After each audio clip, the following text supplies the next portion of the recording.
Hello, my name is Marc Jeffrey, and you are listening to episode 9 of the Marc Jeffrey Podcast Show, brought to you by MPC Solutions.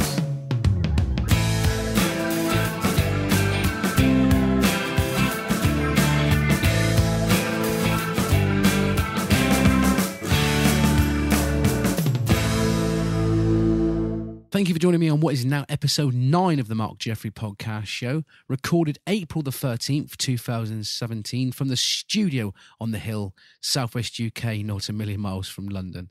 A podcast of my life through a lens aimed to inspire you, cheer you up in times of need, and possibly make you feel that your life is ready for the next episode. Coming up in this episode, I will be telling you exactly what I've been getting up to over the past week or so, and we will also be talking about covers. Now, not the covers that you find that your partner pull off you in bed, but covers of well-known songs. And this week's unsigned artists are a band from the UK that I am very, very excited to share with you, and they go by the name of Underdog. So, what's up, listeners? Sorry I was unable to be with you last week. I was away on my holiday. I shall tell you all the comings and goings of that with you in a mo. But before I do, I just wanted to share with you some much needed feedback. Yes, I've been doing some more research on my travels, and I just to aim to improve this podcast of mine and to make your experience a little bit more, how can we put it, pleasurable. Well, I wanted to share it with you before I changed things around on my podcast. I put my last episode up on Facebook, on a Facebook page that I'm part of, asking people who haven't listened to my podcast to have a little bit of a listen to it and tell me what they think, and to give me some advice to grow my audience. Well, the results, I think, were very rewarding, and I'd like to share it with you, just in case that you are thinking about setting up your own podcast. I hope to put it into place as soon as I possibly can, if not on this very own episode. Well, I was told by a passerby, somebody that's never listened to the show before, basically in a nutshell, that she would not listen to my podcast because it was nothing she'd want to listen to.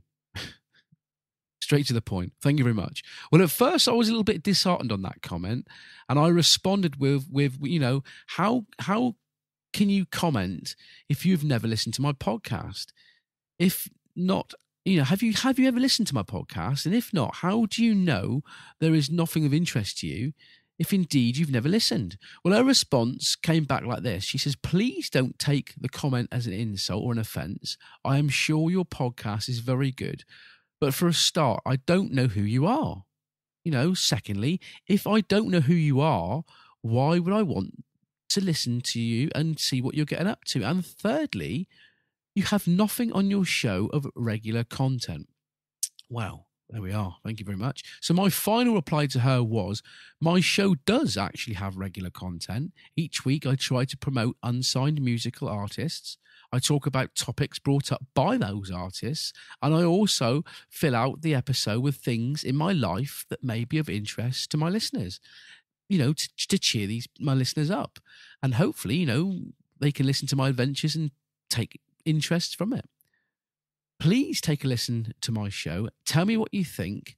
And I'd be very grateful if you could then reply back and share me what your thoughts. Well, 2 days later, she replied, and she wanted to remain anonymous. Fair play, well done. But I still thank her for her input and her feedback, and it is very much welcome. She said, "Mark, I have listened to episode 8, your last episode, and really, really enjoyed it. That much that I intend to listen to some more of your previous episodes over the next few weeks. For me, Mark, I feel you need to change your show description so that it grabs passers-by. People don't know who you are, Mark. You're not a celebrity, so they cannot relate to you. So briefly tell them who you are, the contents of your show, and aim more towards unsigned music. Make your show's about unsigned music. Promote that more. This may bring in some more listeners who normally would just pass you by." So there you go. I feel that is a lesson which we can all learn from, don't you? content is very important in a podcast, but if your podcast artwork and description isn't explaining your show well enough, people will not click that listen button. So take haste, take listen to that very, very good advice by an anonymous, now hopefully listener. Anyway, how's your week been? Like I said, sorry I wasn't here for you last week. I was away on my travels. I took the family away on a road trip. We started off at Thorn, a small village in the borough of Doncaster, for a surprise party for my auntie Dolores. She's recently had some not so good news in her life, so seeing us at a local pub hopefully cheered her up. And it was a very, very nice evening for our birthday party. We then, on the next day, woke the kids up bright and early to inform them that they would indeed that very day be boarding a plane to Paris in France, and then we'll be taking them to Euro Disney to meet the Disney characters, which didn't get the huge kids going mad in fits of tears that I expected. But nevertheless, they were both over the moon and very, very excited. So it was Doncaster / Sheffield Airport that we flew from, otherwise known as Robin Hood Airport. We will talk about that, why it's Robin Hood Airport, another day. And can I just say, for people that's never flown from there before, what an amazing, small, peaceful airport. There was nobody there at all. Our flight flew out of there at 2:00 in the afternoon, so we had to be there for about 12 o'clock. And there was nobody there at all. It also had a kids' play zone, so the kids were kept happy before boarding. And it was a really, really pleasant experience, which is something I would never thought I'd say about an airport. Well, our flight was really good. We arrived 20 minutes early. The weather was very sunny, 20 degrees. But the bit I'd like to share with you, the bit that I would like to share from you was what was said by my 3-year-old, Ethan. You just picture this. You're in a plane. You don't really like flying on planes. And there's a little boy sat in front of you with his daddy. The plane's going flat out down the runway. You're just about to lift off, and you're holding your heart. You don't really like flying. Then all of a sudden, the plane takes off, and you're heading towards the skies. And this little boy in front of you said, "Daddy, are we going to crash into a building? Are we going to do a loop the loop?" Bless him. Something that will stick in my memory for years is something there by my 3-year-old Ethan. Anyway, we spent then a further 3 days over in Euro Disney, meeting all the Disney characters and going on lots and lots of fun rides and making our children as happy as possible. Something that I said that I would try and do more of that I could in 2017. So that's another one of my checklists done, another aim achieved for 2017. And what an amazing place. Like I said, the weather was nice.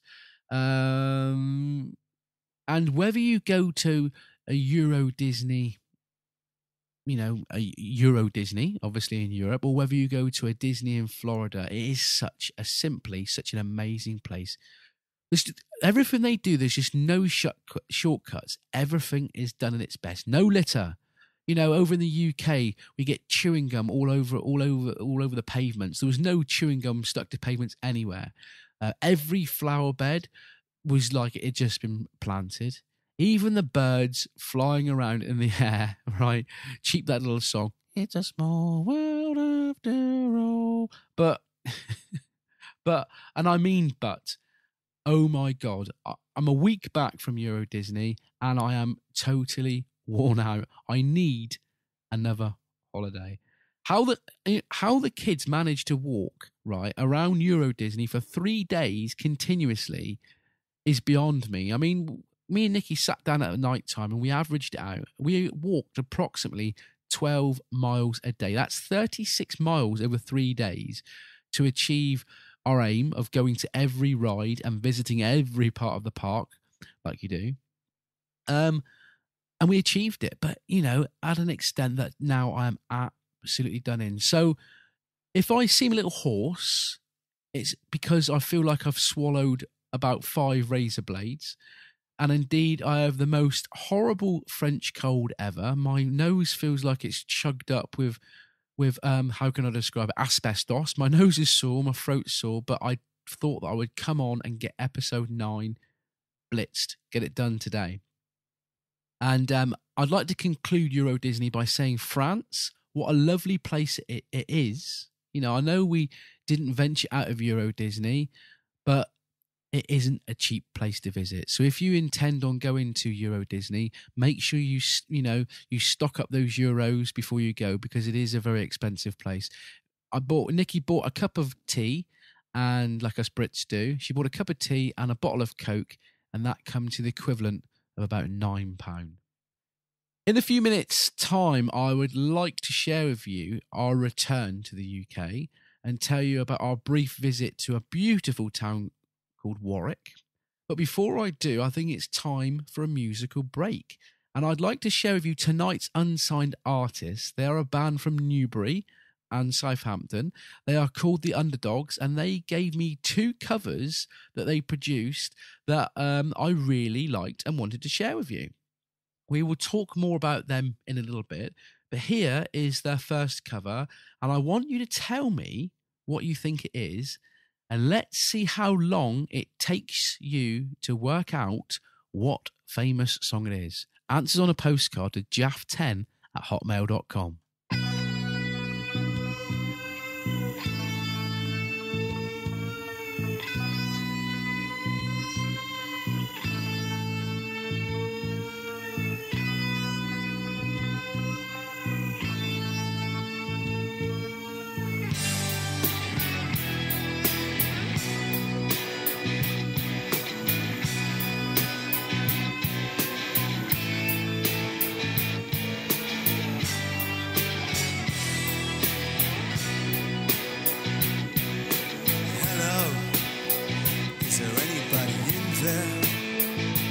Not if you can hear me. Is there anyone home? Come on now. I hear you feeling down. I can ease your pain, get you on your feet again. Relax. I need some information first. Just the basic facts. Can you show me where it hurts?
Just a little pinprick, there'll be no more.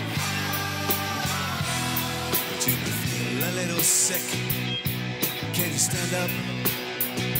I do believe it's working. Good. That'll keep you going through the show. Come on, it's time to go. There is no pain you are receding. A distant ship smoke on the horizon. You are only coming through waves. Your lips move, but I can't hear what you say. When I was a child,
OMG, that was Comfortably Numb.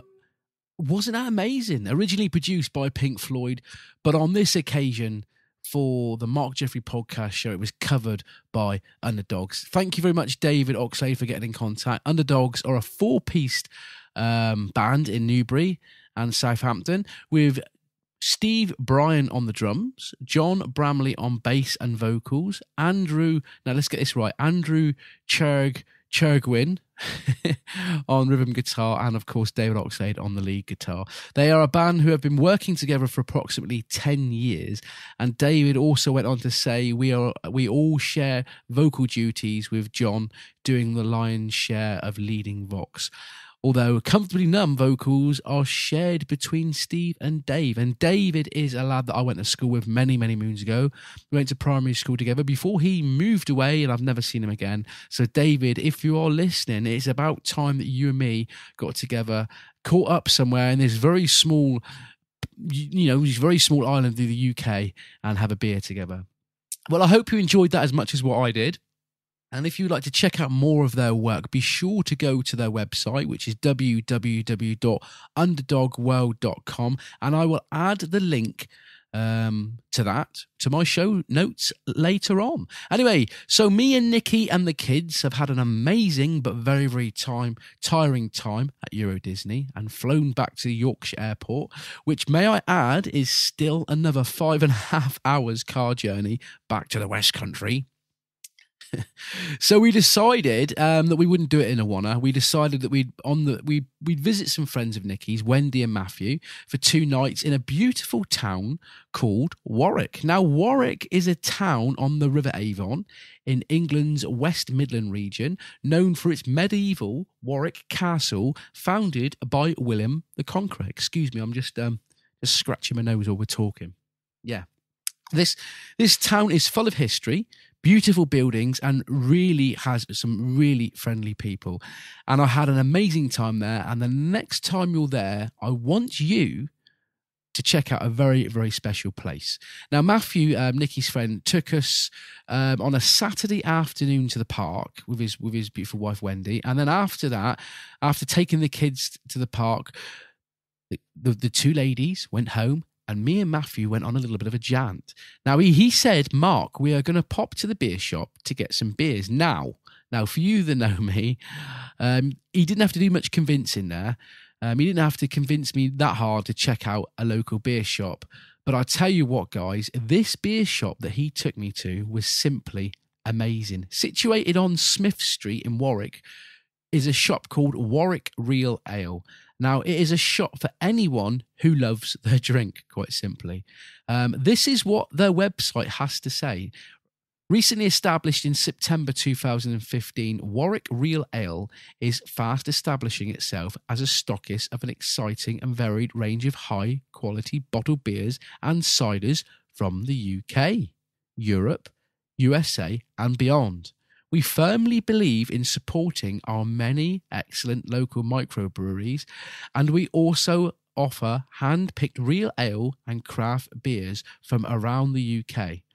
Our range of beers are constantly evolving as we seek out innovative can't get my words out today, brewers who make fantastic full-tasting beer. We are also on hand to give friendly help and advice when choosing your beers and to guide you through our varied range. And I tell you what, they do. They're absolutely amazing. I told them that I like a Cornish beer called Tribute and Doom Bar, and I also like Newcastle Brown Ale. And I spoke to the young gent on the till, forgive me, I've forgotten his name. He told me 4 beers to take away with me, and I took those 4 beers away, and lovely. That's all I can say. They offer bottled real ale, bottled craft beer, bottled artesian cider, draft craft beer, draft cider, and small batches of spirits. And can I say that me and Matthew spent the best part of 3 hours in this shop. The staff, like I said, were super friendly and very, very helpful. And I met some really, really nice people drinking ales with me in that shop. Like I say, I come over with 4 bottles of beer, and one of them I'm currently drinking now. It's called Wiper and True, and is an amber ale blossom and produced in Bristol. And if you'd like to check out the this site. I will put a link up on the website of their website, on my show notes, and you can check it out on the show notes below. Or I will tell you here now, www.warwickrealale.co.uk. Now, hold on. Let me take a quick slurp. And we shall move straight on. Now, God, I've got such a dry throat. Briefly, day 2, we took a trip to Warwick Castle. Now, this place is a pricey place, to be fair, but it is a very, very interesting castle. It's here that I learnt when you stick your 2 fingers up in the air to insult people, and also while you stick your thumbs up to tell all of the people around you it's all good. Oh, do you want to know? Do you want to know what that's all about? Well, I shall tell you. We'll start off with the 2 fingers. Have you ever wondered where the V salute comes from? You know, where there's somebody over the road that you don't like and you stick your fingers up. Well, I'll tell you exactly where it comes from. This is what I was told. The French, when we was at war with the French, when they used to capture our bowmen, they used to torture us by cutting off the bowmen's 2 fingers, which they used for pulling, the bows, the arrow, the bow bag. And these are the 2 fingers that us English people used to stand on top of a hill, and we would stick our fingers up in the air to the French over the other side of the hill, and we would say, "Come and get us. Come and help yourself to these 2 fingers." And they would stand there on the hill, and they would stick their fingers up to the French bowmen, saying, "Come and get these if you think you're hard enough," and they'd stick their 2 fingers in the air. So that's where the 2-finger salute comes from, guys. But more interestingly, I learnt that, when you're on a building site or anything, and somebody asks you a question and they can't quite hear you, you stick your thumb up to tell them it's all good, don't you? Well, do you know where that thumb comes from? Well, indeed, when they were, fighting the wars and at the bowmen, one way of if their strings broke and they had to re-string the bow, they used to do a measurement, which was by putting your hand against the bow and sticking your thumb out. The measurement from your hand to your thumb is the tension that the string on the bow should be. So it's actually it's actually a measurement. And once they'd re-strung the bow and they were back in action, they would go to all their mates that was alongside them. They'd stick their thumb up in the air to say that they've done the measurement, it's all good, and they're all good to go. So there you go. A little bit of interesting facts there for you. So that was it. We'd done a little trip of Warwick Castle, and like I say, it was a little bit on the pricey range. It was a little bit more than what I expected to pay, but we got a bit of a discount being with local people. And then after that, it was the Grand National, the horse race at Aintree.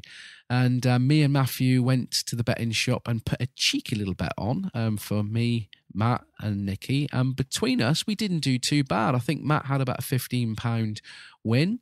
I managed to win £29, but still lost £5. So in total, I was £5 down. It was because I put 3 bets on, and one of my horses come in and made me win £29. But I was down on the day by £5. But Nikki, she managed to win £39, and it was her money that we used to buy a nice Indian takeaway that evening. And by about 10 o'clock, I was well and truly pooped in bed, snoring my head off. So I'd like to just say a special thank you to Matthew and Wendy for putting me and Nikki and the kids up for 2 nights, making us feel very welcome in Warwick, and for all the people that was involved in making our week away so very, very special.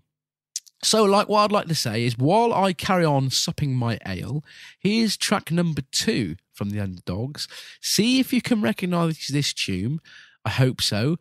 And like I say, answer on a postcard, jaff10@hotmail.com. Tell me if you can work out what this very fine tune is.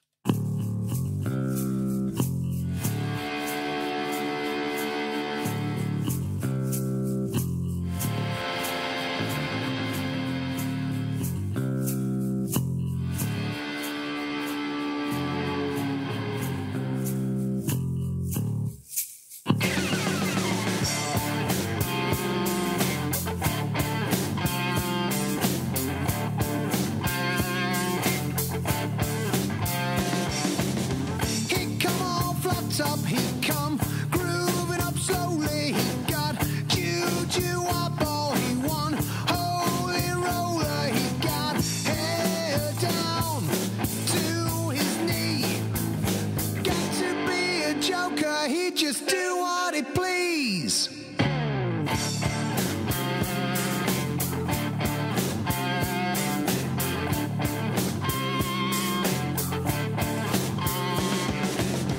He wear no shoe shine, he got toe jam football, he got monkey finger, he shoot Coca-Cola, he say, I know you, you know me.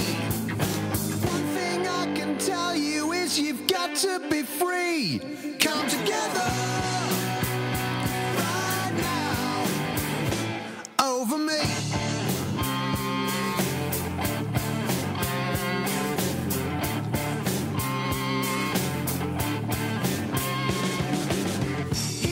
Production, he got walrus gumboot, he got oh no sideboard, he won spinal cracker, he got beat down below his knee. Hold you in his armchair, you can feel his disease. Come together right now over me.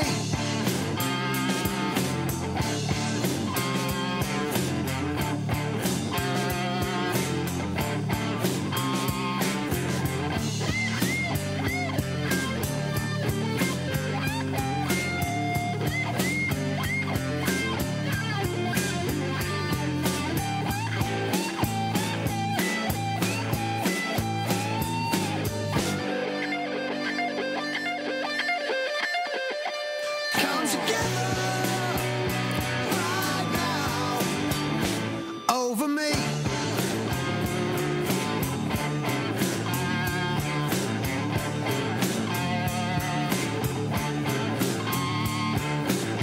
He roller coaster, he got early warning, he's got muddy water, he's one mojo filter, he say 1 and 1 and 1 is 3. Got to be good looking cause he's so hard to see. Come together right now over me.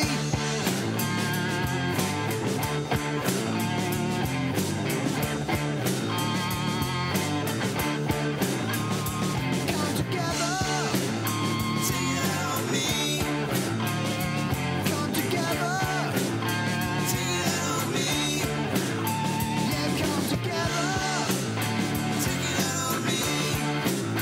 All come together, take it out on me.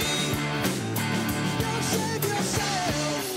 Originally from the Beatles, covered by the Underdogs, that's Come Together. It's track number 2 from today's unsigned artist. Now, my podcast won't be my show without a question from our artist. And David asked me this question. He said, Mark, Underdog have done a couple of covers for fun, but what's the weirdest, best, or most surprising cover version that you have ever heard? Now, that is a very, very good question, David. And a lot of these artists send in some amazing and some very strange questions, but I like this one. Now, I'm going to answer it, David, in 3 parts. There's 3 songs that stick to mind. And believe you me, I've heard a lot of covers that have stuck in my mind over the years.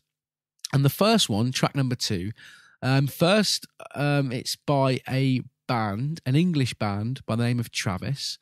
And they were all present at the BBC Maida Vale studio performing on the Joe Wiley show. And they played this one-off track that first time I heard it live on the radio blew me away. Now, this song was originally done by American female artist Britney Spears. And the song has the name of Hit Me Baby One More Time. Yes, we all know the tune. And Travis managed to slow it right down to how they wanted to perform it. They managed to undress Britney out of her school uniform and make what I think was an absolute 90s flop of a song, or I can't say a flop of a song, but not so good song by Britney Spears, and they made it into an awesome 90s cover, I think you'll agree. So that was Travis, Hit Me Baby One More Time. Track number 2 was a track that I bought way back in the early 90s. Now, I'm kind of going down the lines here of 91, 92. I might be wrong. And the single was done by a band called the Manic Street Preachers. And I must admit, it was the first track that the Manics done. Well, it wasn't the first one they'd done, but it was the first track that actually stuck in my mind by the Manics. And the song itself was a cover, and it was taken from an American sitcom by the name of MASH, and it was the theme tune from MASH, and the song was called Suicide is Painless. And when I bought the single, what was quite amazing about the single was on side B, and yes, I did say by side B because it was back in the days when cassettes were available. On side B, there was another cover, and it was a cover from an artist that is, I couldn't tell you who the artist was, but the song was called Everything I Do It For You, you know, the old Bryan Adams tune, and he totally changed it to his style of music, and it was a very oddly strange song, let's just put it that way, but it was a song that still sticks into my mind. So that single, you know, by Manic Street Preachers, Everything I Do It For You, that single, if you can track it down, check it out, because there's 2 covers on there, which is really quite good. Now, on the theme of oddly strange, sadly, this has to be my favourite cover of all times. Are you ready for this? You ready? Well, it is actually Wonderwall, and it's not by Oasis. It is by Mike Flowers Pops. Now, Oasis, you know, one of the biggest UK bands ever. They'd done a song called Wonderwall, and it was, you know, undoubtedly one of their biggest songs ever. Now, how they ever gave permission to Mike Flowers Pops to do a cover version of this song, and may I add, so very close to Oasis releasing it. Now, we're talking like months after Oasis released this song, Mike Flowers Pops done a cover version. How Oasis ever gave them Mike Flowers Pops permission to do this cover, and so close to its time, is beyond me. But this song that, you know, that I'm talking about, Mike Flowers Pops, Wonderwall, it's one of those songs that every time I listen to it, it floods back so many memories of my nights in the Bull's Head, a little pub in Callington, way back in the 90s, and it getting socially confused with my friends in the early hours of the morning. Should we say that? And should we leave it at that? So that's 3 covers, David, that I would like you to listen to. 3 covers that I can relate to my life, that brings back memories, and 3 covers that I really enjoy. Mike Flowers Pops, Wonderwall, Suicide is Painless by the Manic Street Preachers, and Travis, what one was it? Britney Spears, Hit Me Baby One More Time. So there we have it, guys. I'm going to have to draw this episode to a close. I do apologise if I'm sounding a bit horsey and a bit bunged up. I apologise for that. And I do apologise if this show has gone over the 30-minute mark that I normally set myself. I've had so much to share with you over on my, you know, having my week off. And my special thanks go out to Underdog for sending me 2 beautiful covers that I've been able to share with you tonight. And please check out Underdog on my, the feed that I'm going to give you, and put it on my show notes. Also, I would like you to check me out on iTunes. I'm also on Mixcloud. I'm also on YouTube, and I'm also on my very own website. You can check that one out, www.jaff10.simplesite.com. And get on there, leave me some feedback, because it's the feedback that you feed back to me, guys, about my show that makes this show what it is. So till next time, look after yourselves and others, and take your journey in life to the next level. And remember this one thing that I tell you every week, and you will know what I'm going to say: your life may not be as crazy as you once thought it was.